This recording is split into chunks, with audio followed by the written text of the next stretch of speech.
കപ്പലിപ്പോൾ Indian ഓഷനിൽ open സീലാണ്. ഇന്ന് നമ്മൾ enclose space entry ആണ് ചെയ്യാൻ പോകുന്നത്. എൻക്ലോസ് സ്പേസ് എൻട്രി ചെയ്യുന്നതിന് മുമ്പായി മിനിമം 24 മണിക്കൂറോളം വെന്റിലേഷനും എൻക്ലോസ് സ്പേസ് എൻട്രി പെർമിറ്റും എടുത്തിരിക്കണം. നീണ്ട കാലം അടച്ചിട്ടിരിക്കുന്ന വൺ വേ എൻട്രി മാത്രമുള്ള കമ്പാർട്ട്മെന്റുകളെയാണ് എൻക്ലോസ് സ്പേസ് എന്ന് പറയുന്നത്. അങ്ങനെ അടച്ചിട്ടിരിക്കുന്ന കാരണം ഈ കമ്പാർട്ട്മെന്റുകളിൽ ഓക്സിജൻ ലെവൽ വളരെ കുറവായിരിക്കും.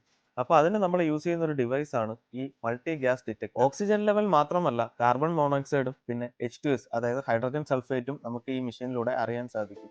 അപ്പോൾ ഈ മെഷീൻ വെച്ച് ഈ ഗ്യാസസ് എല്ലാം ചെക്ക് ചെയ്യാതെ നമ്മൾ കമ്പാർട്ട്മെന്റിന്റെ ഉള്ളിലേക്ക് പോയി കഴിഞ്ഞാൽ നമുക്ക് പ്രോപ്പർ ആയിട്ടുള്ള ഓക്സിജൻ കിട്ടാതെ നമ്മൾ അവിടെ കൊളാപ്സ് ആയി വീണ് നമ്മുടെ ജീവൻ വരെ അപകടത്തിലാവാനുള്ള ചാൻസ് 20.9 ആണ് റിക്വയർഡ് ഓക്സിജൻ ലെവൽ. മറ്റ് ഗ്യാസസ് എല്ലാം 0 ആയിരിക്കണം. എന്നാൽ മാത്രമേ നമുക്ക് ഈ കമ്പാർട്ട്മെന്റിലേക്ക് എൻ്റർ ചെയ്യാൻ സാധിക്കൂ. കപ്പലിലെ ബലാസ്റ്റ് ടാങ്ക് ആണ് നമ്മൾ ഇന്ന് എൻക്ലോസ് സ്പേസ് എൻട്രിക്കായി ചൂസ് ചെയ്തിരിക്കുന്നത്. അപ്പോൾ ഇതിനുള്ളിൽ മെയിൻ്റനൻസിന് വന്നതാണ്. കടൽ വെള്ളം തന്നെയാണ് നമ്മൾ ബലാസ്റ്റിന് യൂസ് ചെയ്യുന്നത്. നിങ്ങൾ ഈ കാണുന്നതാണ് ബലാസ്റ്റ് ടാങ്കിൽ ഘടിപ്പിച്ചിരിക്കുന്ന ആനോഡ്.